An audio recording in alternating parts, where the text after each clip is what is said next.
आणि मुरलीधर मोहोळ यांनी त्यांना काय उत्तर दिले तेही पाहूयात। सकाळपासूनच माझं प्रशासनाशी बोलणं झालेलं आहे, कलेक्टरांशी माझं बोलणं झालं आहे, त्यानंतर चॅनलच्या माध्यमातून मुरली मोहोळ जे आज केंद्रात मंत्री आहे त्यांच्याशीही माध्यमातून संपर्क झालेला आहे।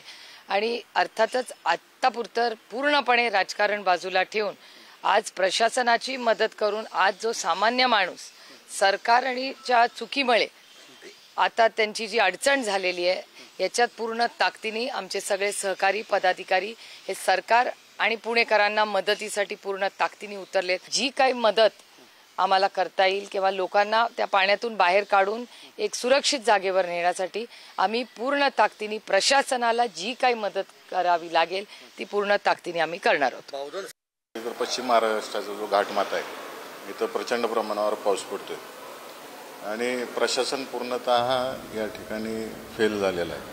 कसल्याही पद्धतीचं नियोजन झालेलं नाही। वास्तविक पाहता हवामान खात्याने 3-4 दिवस झालं अतिवृष्टी होणार आहे याचे संकेत दिलेले होते, त्या दृष्टिकोनातून प्रशासनाने कामाला लागायला पाहिजे होतं। परंतु केंद्राच्या कुठल्याही योजनेत जसं बिहारला आणि आसामला पैसे उपलब्ध करून दिले पुराच्या पाण्याचं नियंत्रण करण्यासाठी आणि ज्या भागात पाऊस कमी आहे अशा भागात वळवण्यासाठी, तर महाराष्ट्राला का दिलेलं नाही आहे या ठिकाणी सगळ्या बाजूने नैराश्य दिसून येते आणि कसल्याच पद्धतीचं नियोजन शासनाकडून झालेलं नाही हे दिसून येतं। माझी पुणेकरांना हीच विनंती आहे की आपण थोडी काळजी घेऊया।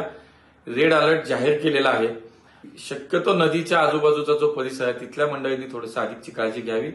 ज्या ठिकाणी पाणी घुसलंय, ज्या ठिकाणी जनजीवन विस्कळीत झालंय अशा मंडळींचं, अशा कुटुंबाचं स्थलांतर करण्यासाठी तात्पुरत्या स्वरूपाचं महापालिकेची शाळा, महापालिकेच्या अनेक समाज मंदिरं, काही मोठे मोठे हॉल्स याची व्यवस्था महापालिकेला करायच्या सूचना आपण दिलेल्या आहेत आणि त्यामुळे पुणेकरांनी काळजी घ्यावी एवढीच विनंती आपल्याला। सगळ्या सूचना वारंवार आपल्याला प्रशासनाच्या माध्यमातून